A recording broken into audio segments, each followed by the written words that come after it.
arătase.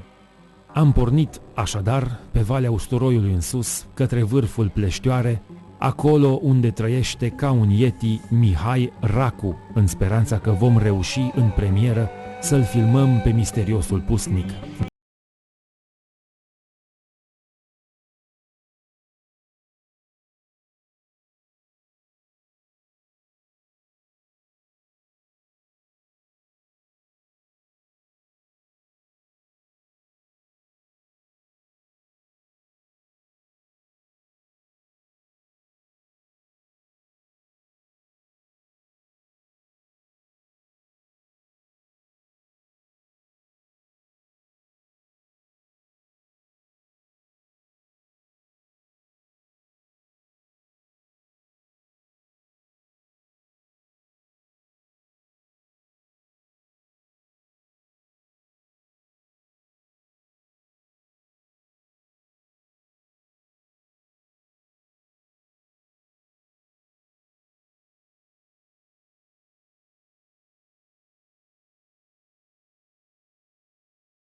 Dreapta, ne orientăm după niște molizi. Să sperăm că vom avea potecă. După ce parcurgem pâlcul de molizi, în dreapta trebuie să ajungem la coliba pusnicului.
Alo?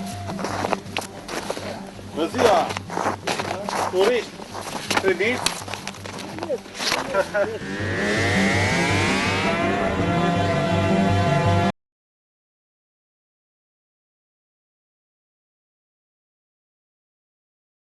Haideți până afară să povestim, că am făcut mare drum. Nu vin afară. Aici e locul dumneavoastră? Că aici am prins rădăcini. Aici stați! Aici. Destul că stați dumneavoastră, că n-am unde vă invita să stați altcum. Numai în picioare și incomod, ca la ziaristică.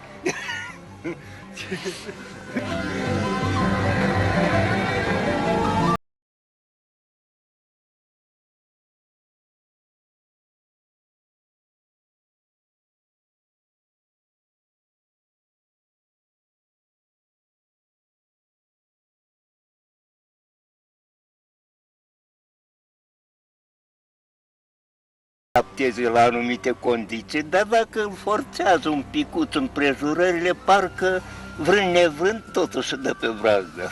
Cel puțin așa concep eu. Nu păreți un om constrâns de împrejurări, păreți un om așa de liber și de deschis, încât nu pot crede că ați fost obligat de ceva sau cineva v-a obligat să veniți aici, cu lupii. Pot să... Lucrul cel mai la îndemână pot să spun că poate mintea mea slabă m-a obligat. Poate e singurul factor de decizie. De ce slabă? De ce o numiți slabă? Pentru că nu-i grasă. E slabă că orice om, mă refer la oamenii obișnuiți care știți că au judecata oarecum destul de dreaptă, zicem, când se vede așa într-o... Zicem, mă, dar până la poate și normal. Așa judecă oamenii. Să știți, Câtă dreptate au, câtă nu, eu le-o dau toată pentru că îi formează majoritatea.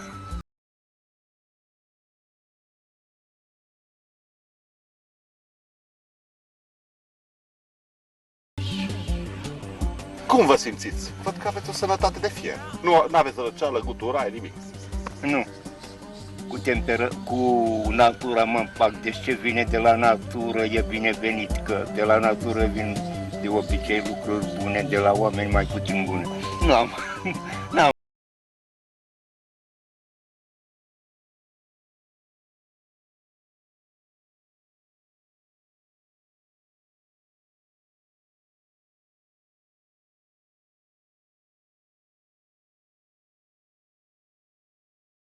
Văd că sunteți interesat de starea țării. Cum vedeți starea țării după aceste schimbări? Văd că aveți ziare. Da, le iau așa ca vorba să mai omor plictiseala, dar nu că m-aș pricepe vreo boabă la politică. La asta sunt cam repetent. Bineînțeles, cred că nici nu se poate emite pretenții la adresa mea, având în vedere că, să zic, om simplu și simplu de două ori, pentru că eu, un om simplu obișnuit stă în societate, iar cel de două ori neobișnuit stă în pădure. Nu mă pricep la. Vă e teamă de oameni? Vă e teamă de oameni? Disprețuiți oameni? Îi urâți sau îi iubiți? Și din prea mare iubire de oameni ați venit aici? N-am pus problema iubirii de oameni, pentru că n-am fost influențat atâta de sfințenie. Că sfinții se ocupă cu iubirea de oameni. Ateii mai puțin. Spun și ei sub formă de minciuni că iubesc oamenii, dar nu iubesc. Nu au motive să iubească. Cel puțin așa cred eu. Cum vă simțiți așa noaptea, singur? Mă simt bine, am un obicei, mi l-a dăruit natura, mă laud și eu cum să lăuda odată patriarhul la împlinirea 80. Deci mi-a dăruit Dumnezeu așa un dar, zice, nu port pismă, nu port ură pe nimeni. Mi-a dăruit mie Dumnezeu, dacă, sau poate ceilalți mai întunecați, stau, uneori dorm foarte puțin, e și firesc de 27 de ani, stau trântor, nu fac nimic, dar când stau în poziția asta, pot să stau cât vreau, parcă sunt un buștean, nu simt că trăiesc. Nu simt că trăiesc. Și cum reveniți la viață?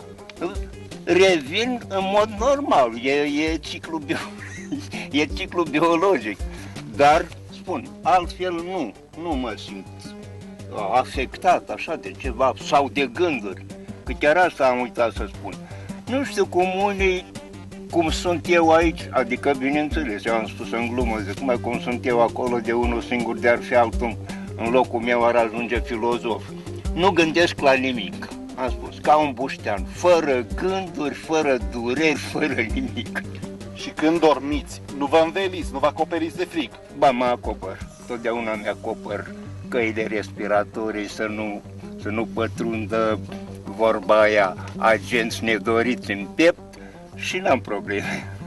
Cum ați ajuns aici? Care a fost resortul intim? Din ce cauză v-ați? Cauze, ia că nu știu. Nici eu nu știu. Ați locuit într-un loc aglomerat, am înțeles, murdar? Nu, da, murdar a fost. Am locuit pe o stradă acolo cu țigani, cu chestii, mizerie și apoi mi-a venit, nu știu cum, ideea așa netam, nu că aș fi urmărit ceva sau am vreun beneficiu sau... Nu, numai așa, aproape fără voia mea, să zic, am ajuns pe aici, ca să mă exprim și așa, pentru că nu știu, nu am avut motive, deci nu pot invoca motive.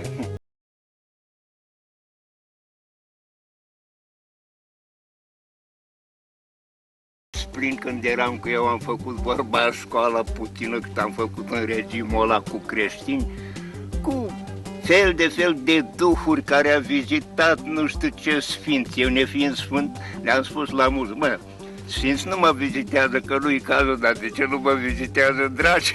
Cu ei aș putea discuta. Nu m-a vizitat. Poate unde nu mi-am pus problema asta, că cei mai mulți oameni văd duhuri datorită rătăcirilor, fricii sau mă rog.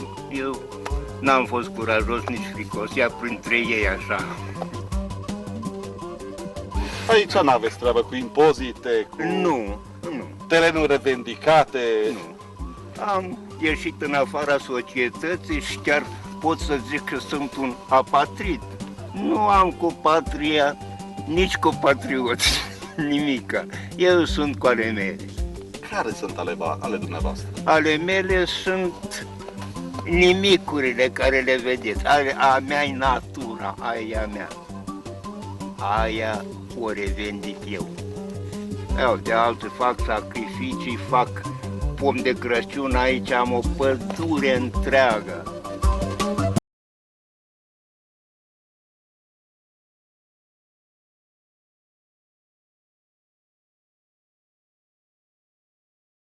Simțiți ca un yeti, ca un animal străvechi pierdut într-un loc pustiu? Cam așa m-aș simți, cam ființa aia care veriga între maimuță și om. Am spus la muzic să vină să vadă trogloditul. Topârceanu fiind poetul meu iubit, am reținut de la el, zice, nefericit și singur ca primul troglodit într-un vers. Spune Topârceanu. Ați avut copii, ați avut soții? Nu. Nu v-a interesat această problemă? Nu.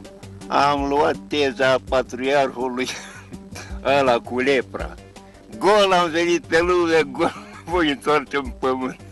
Nimic n-am rodit pe lumea asta, am făcut puțină umbră, nefastă, bineînțeles, și cu atât m-am ales. Nu-i vorbă, societatea n-a pierdut nimic. Puteam să fiu eu un geniu, că genii au fost cu miile și vor fi, deci nu conta niciun geniu, cu atât mai puțin contează un om simplu. Ăla ajungem la lui Coșbuc, cu ramura din Codru.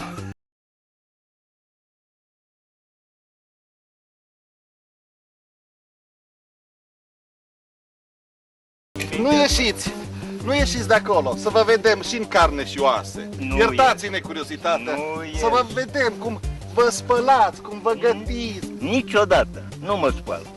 Am renunțat la igienă, la tot ce ține de civilizație, vreau să mă sălbăticesc cât voi putea mai bine. Dacă voi putea. Ce v-a determinat? Nu m-a determinat nimic, la capitolul ăsta n-aș putea răspunde pentru că nu sunt pregătit. Nu m-am gândit că m-a determinat anumite condiții sau societatea nu m-a agreiat sau nu. M-am pomenit nesam și eu în pădure și să fiu sănătos. Natura mă primește, că ea-i primitoare. Chiar și când murim, iar revin la Topârceanu. În balada morții, ce frumos spune că îl primește în sânul său veșnica natură de mort. Când o-i pieri, veșnica natură își ia atomii care i-a investit în mine și moleculele și nu pierde nimic. Asta înseamnă că sunteți un fel de panteist. Da. Poate chiar urmașul zeului Pan. Da. Cunoașteți legenda? Nu. Ceva știu de Pan. Pan ăla cu pădurile, da?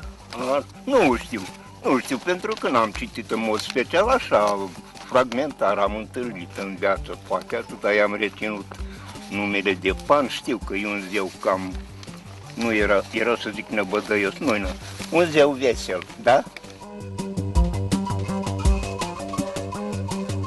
M-am obișnuit că toată viața nu am avut nici radio, nici televizor, nimic.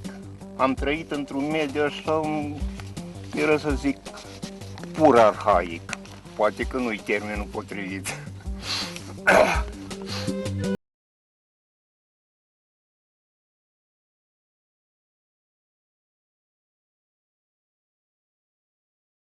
Ăștia trăi izolat nu e un motiv să trăiești sălbatic ca mine, deci eu nu fac asta, nu știu cum, din plăcere, o fac mai, era să greșesc, poate să spun că o fac din prostie. Nu. Dar un om civilizat, la unde se duce, firește. Civilizația o ia cu el. Eu am lăsat-o în oraș și așa n-am avut nu știu câtă. Puțină cât a fost, n-am mai adus-o cu mine. Am venit aici, eu le spun la prieteni, că unii mă întreb, ce nu te bărberești cu sălbatic? Asta e moda natură, tu ai văzut mistreți sau urs bărberit sau spălându-se sau nu. Vă vizitează animalele sălbatice. Scuze? Animalele sălbatice. Vă vizitează, ați văzut pe aici animalele sălbatice? Cu ani în urmă venea mereu urși, dar nu mi-a făcut niciun rău. Venea numai pe aici prin tufe și mârâieri, dar acum de vreo 2 ani s-a rărit, prin foarte puțin vara.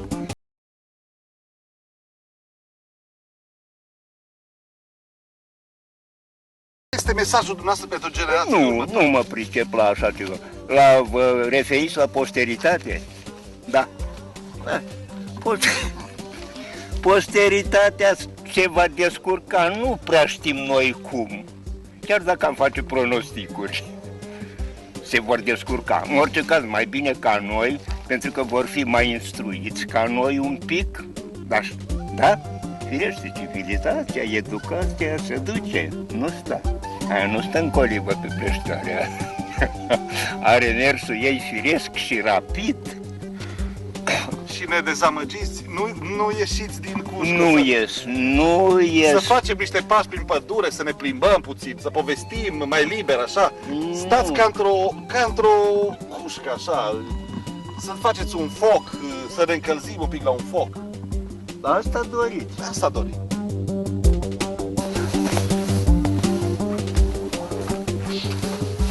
Dar văd că încet părul dumneavoastră vă părăsește. M-a părăsit de tânăr. Mă nasc adică mă trag dintr-o cimotie de savanți cam chel pe cap. Nu-i baică. Mă consolez cu o propoziție a lui, adică propoziția e făcută de Topârceanu în contul lui ăla, ziceți, poetul ăla de curte, Cincinac Pavelescu, că toată strălucirea mea e sub chelie, nu în ea, spune el, în replică la Negrin sau la așa ceva. De ce-s vrazii acolo? Ăștia? Da. De ce? Asta poarta, siguranța.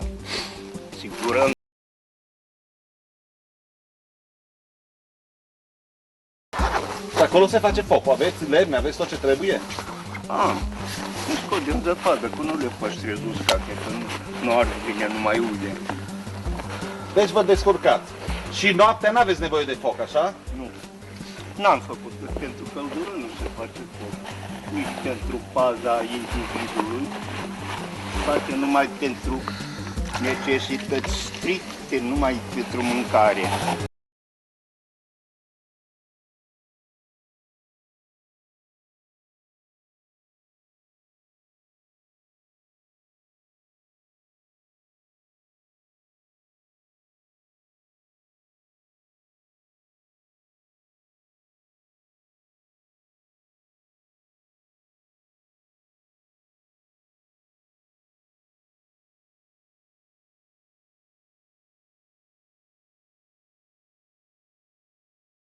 Mulțumesc tare. Mai merge? Nu. Vi las aici. S-a umplut recipientul tot. Vă las și paharele astea, vă trebuie? Poate vor fi bune. Lăsați-le, dar Și gura asta de...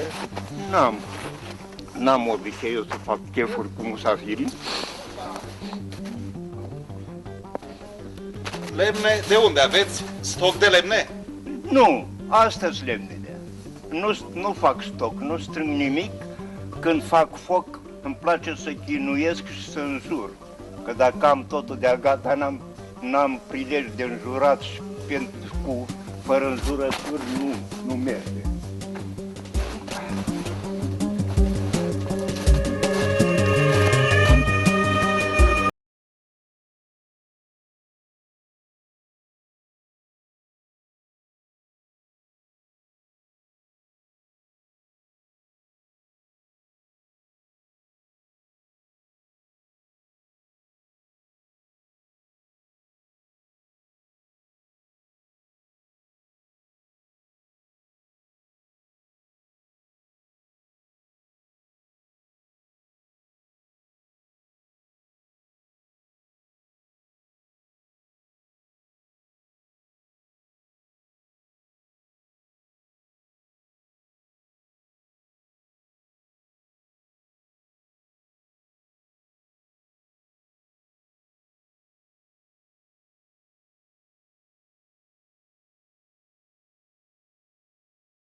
Are ajung la Topârceanu. Ați văzut țeara cu ochii, că el așa le spunea la spectatori, la conferințe. Sunteți curioși să vedeți fiara cu ochii. Nevastă, m-ați văzut acum cam cum arăt. Vă considerați o fiară? Scuze? Vă considerați o fiară? Nu, dar eu spun că Topârceanu, cum era glumeț, spunea de el că spectatorii dorea să-l vadă în persoană.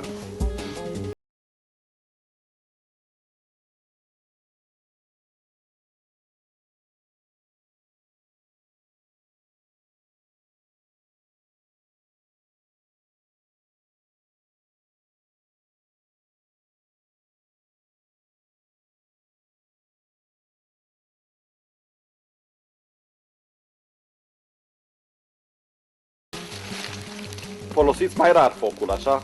Foarte rar. Uneori iarna nu fac cu săptămânile.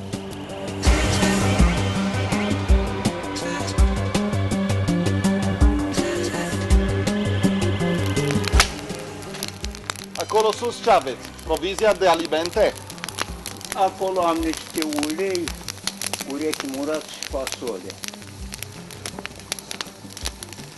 Mai ales vara, apoi urcă șoarecii și acolo.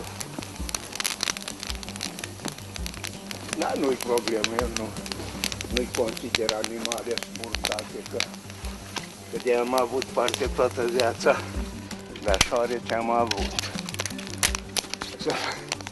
Din neglijență, într-o zi, n-am venit din oraș, aveam o oală cu fasole. Doi șoareci erau necați și 2 se chinuia să iasă afară. Erau 4 oală.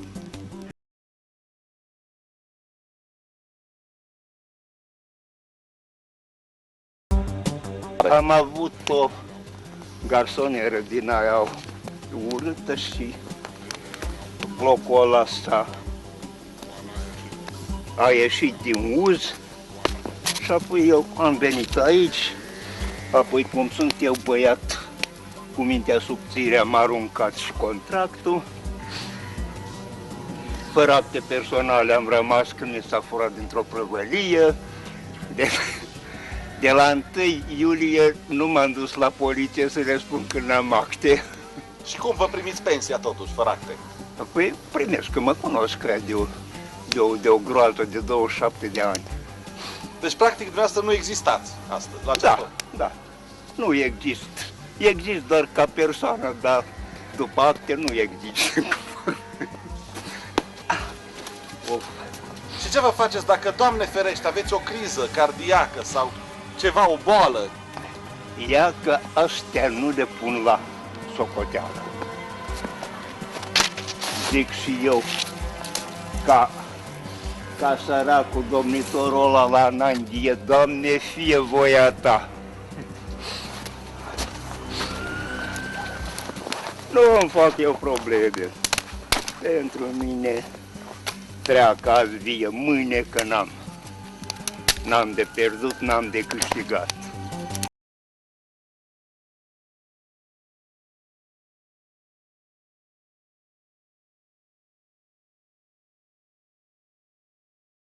Și de ce s-a terminat așa de brusc capitolul femei în viața dumneavoastră?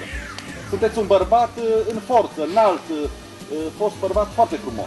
Chiar și acum aveți... Aoleu, nu mă faceți. Eu am un obicei și acum că, mă rog, anumite femei, mai ales glumesc așa, păi zic, nu mă luați cu vorbe frumoase, că slab de îngeri și odată ca pe unul mă înfoiesc. Capitolul cu femeile are și niște părți mai neplăcute. Că apoi mă gândeam, uite pentru un lucru, dacă consideri cât frică și mai ales rușine cât am mâncat și eu, ca fiecare om. Dar zic, cum sunt bătrân, ia să le mai las eu, dracul. Cel puțin tinerețea vorba, te duce prin toate gropile, dar când ești deja bătrân, știți că bătrânii încep cam să dea sfaturi și fac pe filozofii, adică când deja puterea fizică scade și atunci da, încep și ei să facă pe deștepți, dar când îți tineri nu pot face, pentru că vorba aia, materia își cere drept. În ce sens ați suportat rușinarea? Ați spus că ați fost rușinat în tinerețe. Păi cu treburile cu sexul, știți dumneavoastră. Te duci la unde nu trebuie, apoi riști, apoi rușine, chiar și pe mine. Mă duceam, mi-amintesc odată o femeie. Umblam la o femeie, am frecventat-o vreo 15 ani și stătea cu ea într-un apartament. Mă duce dracu într-o zi, era pe Ciocanu și am bătut la geam. Au deschis ușa, adică fereastra, zice, dumitale, nu ți-i rușine că femeia e bărbat și-i bați ziua la geam. Mă duc odată, dorm cu o tânără în Valea Borcutului. Stătea în gardă la o familie de maghiari. Și când am ieșit dimineața, atât am spălat femeia, rușinat. Și alte cazuri. Deci, așa e.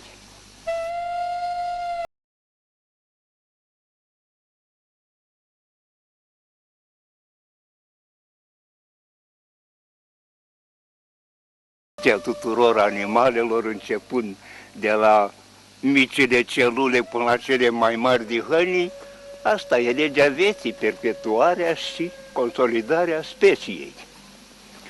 Și eu, nefiind în afara speciei, am suferit și eu în cadrul speciei, da? La bătrânețe m-am cumințit, că bătrânețea te cumințește chiar dacă nu vrei. Copiii n-ați avut? Poftim? Copii ați avut? Nu, că n-am fost căsătorit. De unde vine numele Racu? Care o conotație, Racu. Racu știți? Știu. Da. Știți că Racu e celebru în felul lui. Avem o zodie sus, avem cercul ăla, cum îi spune, tropicul Racului. Avem o boală, firara dracului, una dintre cele mai vestite din lume. Apoi este răcușorul ăla, săracul în baltă. Știți că ăla schimbă cămașa în baltă, acolo săracul. Eu pe uscat nu o schimb. Eu sunt altfel de rac. Ăla e rac veritabil, eu doar imitație, copie.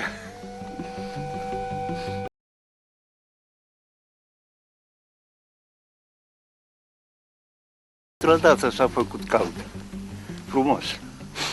Deci n-ați greșit că ați venit. Soarele, adică natura, vă susține, însemnează că vă cunoaște. Ce frită, un pateu, un cărnat, ce brânză, ce jumere. Și apoi că nu-i bine să stai. Să stau în oraș, nimeni nu-mi dă nimic. Acum 2 ani, un om simplu din Baia Sprie, probabil a citit vreun reportaj, ceva. El, cum știți, cum ați spus dumneavoastră, când e vorba de un pusnic, totdeauna îl asociază cu credință, chestii. El a venit să mă vadă. O discutat puțin cu mine și s-a întors la fagul ăla. Își făcea cruce, nu știu ce rugăciune a rostit și nu știu cu ce scop. Numai el știe. Numai el știe, săracul. El a venit de acolo curios să vadă, sigur, cum spun. S-a văzut pe el că era un om religios și el m-a asociat și pe mine cu credință. El credea că sunt un fel de Daniel și Harsu, eventual. Mulțumesc, domnul, foarte mult dacă ați ținut să-mi aduceți.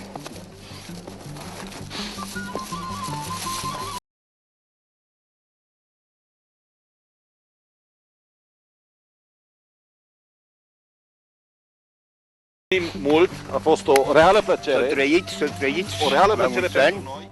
Ca bun creștin, mulțumesc pentru vizită. Bă, Mihail, numai bine, eu o să mai vin, Să că eu am trăiți. pasiunea munților. Și Foarte bine. poate la primăvară, poate și în iarna asta, mai vedem. Noi ne Când mai vedem. aveți și vreți să treceți pe aici, treceți și vedeți. Cu mult drag. Da. Ce mai face seara apocaliptică E. pe aici,